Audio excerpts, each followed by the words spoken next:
Welcome to another edition of Loving Well. We're going to address another question this week with Milo with questions that we got from PWOC. So if you didn't watch the first one, it's posted and online, so go watch that one and that'll give a little more parameters as we move forward. But the question we're going to address today is, how do you love well through conflict? Don't know. So thanks for joining us. Really glad you tuned in. Watch it happen right here. So we came up with 5 things.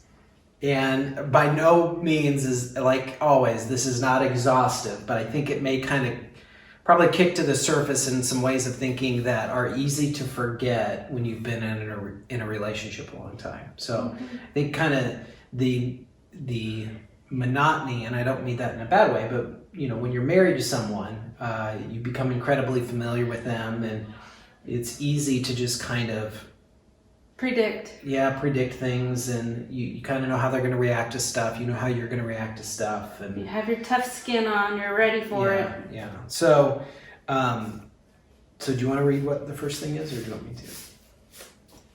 You do it. Okay. So relationships.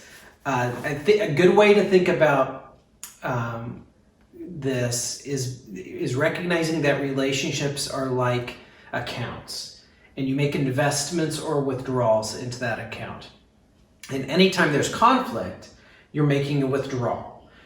There's opportunity to make investments because maybe how you handle that conflict builds trust and confidence and things like that. But when you're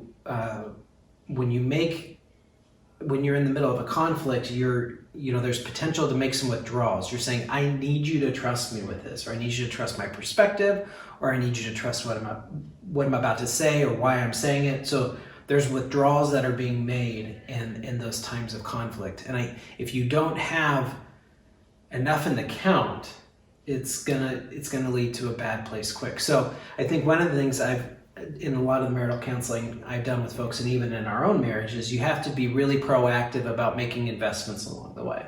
But I think it's important. The first thing with conflict is just to recognize that there's going to be withdrawals made, and that's the reality of it. You can't say you wish it was something different because it's not. Second thing, remember you're on a team. We're not against each other. And I feel like when we go into this space of trying to self-defend ourselves, we're trying to justify ourselves to the other person as if we're on opposing teams. But we need to get in a mindset that we're on the same team with a common enemy.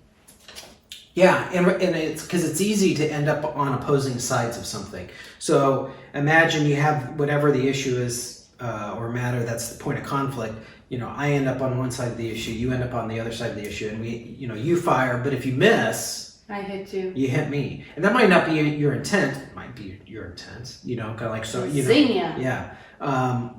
Or vice versa, right? And so in times of conflict, there's still a target that has to be hit. And worked through. Yeah, and worked through, but instead of being on opposing forces, you've got to figure out how to come alongside one another and do it in a proactive way, which can be hard. Again, it can be hard, especially to go back to that first point, if you're operating, kind of close to bankruptcy in your relationship. So there has to be some intentional things you do to build up that trust for those times of conflict, which we're going to talk about some ways to do that. Want to look at the third thing? Mm-hmm. Okay. Mm-hmm. The third thing, agree on a time and a place. To have the conflict. To have the discussion about whatever it is that's... Sometimes in the moment you don't need to have it right then. You need to say, you need to breathe, I need to breathe. Let's meet in an hour. Let's go on a walk. Let's go to a neutral place. Let's go look outside on our property. A patio we need to be in a different place. Kind of as we've collected ourselves to talk about a topic together. Yeah, because I think sometimes, like when we get into it with each other, sometimes you have this look of like, and you'll go like, I'm not talking about this right now. And so So, which is fine. Like, I need to hear that, but then there's also the part of like, okay, but well, when are we talking about this?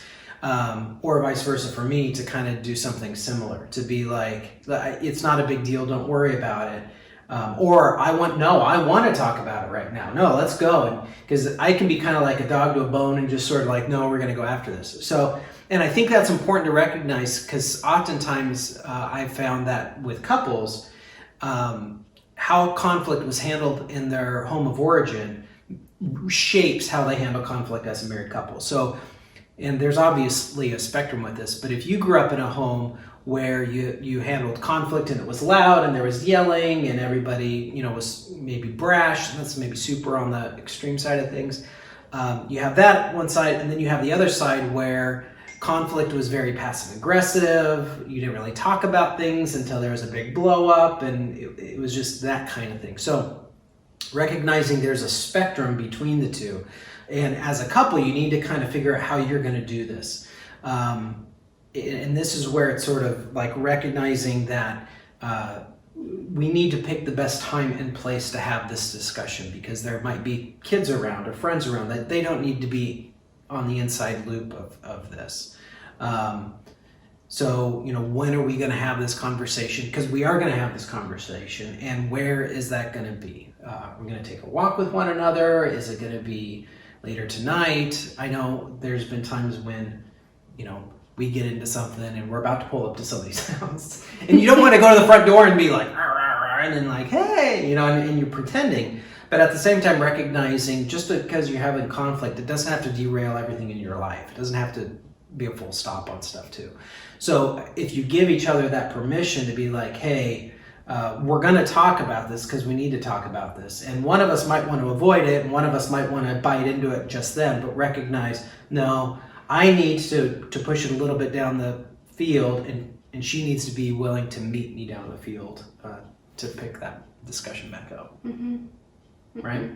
And another part of this communication is that we can be really articulate about what we're upset about, and not as articulate about what's going good. So if we're always saying, you always, you never, and you blow it out of proportion, or it's not factual, that's not going to help. And then if you're only always criticizing and not giving praise, then that's not going to help you either. So it's coming up with this balanced approach in your home, that you're going to be factual and articulate about what's good, and factual and articulate about what needs fixed, and choosing to talk about it together. Yeah, so discuss the facts and avoid exaggerating. Don't use big words. The word never is a really big word. Like, well, you never, that's a really big word. Well, you always, that's a really big word. So is that the word we actually need? And I think sometimes in the moment when you're emotionally amped up, we want to throw those out there, because I think it does a couple things. One is we feel like if I use big words like that, it's really going to grab my spouse's attention and kind of shake them to listen to me. Which actually does the opposite effect. They don't listen, they end up getting defensive. So they're not listening to understand, they're listening to defend. And then the second thing it does when we use that language is, I think we do it because it justifies the emotions we have. Well, if you never do this, then it's okay for me to be super mad. It's okay for me to be having this kind of reaction. Which is, it might be okay to be having a reaction, but I have to use language that's accurate, and then pull my emotions and my posture at the time and towards my spouse in a place that's consistent with that. Because when we do that, then conflict, it's interesting. Do you remember, I don't know if you remember Gary Smalley. Remember Gary Smalley?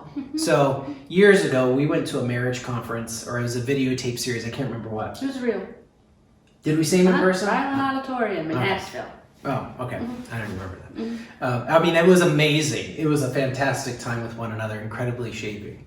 But I remember Gary Smalley said he put up the Chinese symbol for conflict and on the screen, and he pointed out that if you were to break that Chinese symbol apart, it literally means window of opportunity. And so conflict can become this way for me to learn something about my spouse, for my spouse to learn something about me, that outside of this point of conflict, we wouldn't be able to know. And so there's a window of opportunity in this, but we have to speak to the facts, and we need to avoid exaggerating. Okay, next thing. What do we have? Oh, this is the last thing. No, we forgot something. We forgot. I think you didn't share it up there. We're on the same team. We forgot about the enemy. Well, that's because it was on the same team piece. Oh, I missed it. You want me to go there? I want to go there. We need to talk about the enemy. So we're going to go back to the second thing we said. Remember, you're on the same team. Yes, because we have an enemy. And so I have a scripture for us to consider in 1 Peter 5, verse 8. Be sober-minded. Be watchful. Your adversary, the devil, prowls like a roaring lion, seeking someone to devour. So we need to remember that there's more at play than just he and I over a topic. The devil doesn't want us to agree on it. If he can keep us stirred up, if he can keep us angry, if he can keep us not moving forward with where Jesus wants us to go, where our family's going, then he's won. And so back to the team piece and back to making sure you remember that the enemy is real. Yeah, if you want to cause a team to lose, create division amongst the team. I mean, if you can't beat them on skill and you can't beat them on talent, and you can't beat them with a score, which as Christians we're promised victory, right? So one way you can ensure that there isn't victory is that you can divide the team. You can create division. And so I think that's a really good point, that we're on the same team, therefore we need to tackle this and recognize that there's somebody who doesn't want us to be a team. And someone who does. And someone who does. The fifth thing. Okay. Anticipate future points of conflict.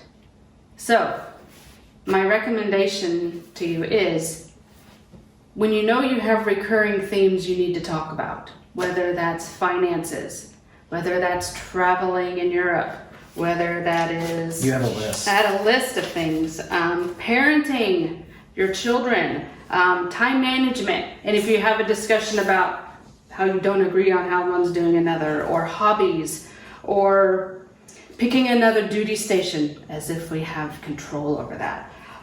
These are all conversations that can get us kind of wigged and need to keep being had.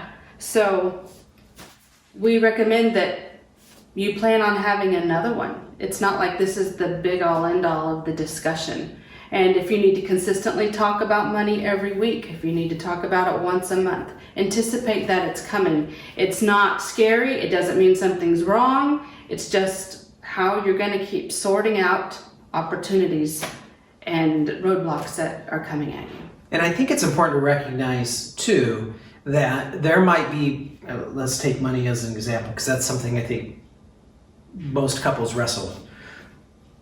It's probably going to be able to recognize that one spouse may want to talk about it far more frequently than the other spouse wants. And this is where there needs to be some give and take. Like one may be wanting to talk about it every 3 or 4 days or every week. And the other was like, hey, if we check in every 6 months, I'm good. So, so it's figuring out what is that in-between place for you and your household and the rhythms and the demands and responsibilities that you carry as a couple, and going, hey, what makes sense for us? So for one of us, it might be more frequent than what we want, and for another, it might not be frequent enough. But we can anticipate the place we're gonna have some hard discussions about. Where are we going next? We're gonna have some hard discussions about money. We're gonna have some hard discussions about why did you volunteer for those T80 orders? So there's those things that you can anticipate. As you're married longer, obviously if you're on the front edge of your marriage, it's kind of hard to anticipate some of that stuff because it's all new, right?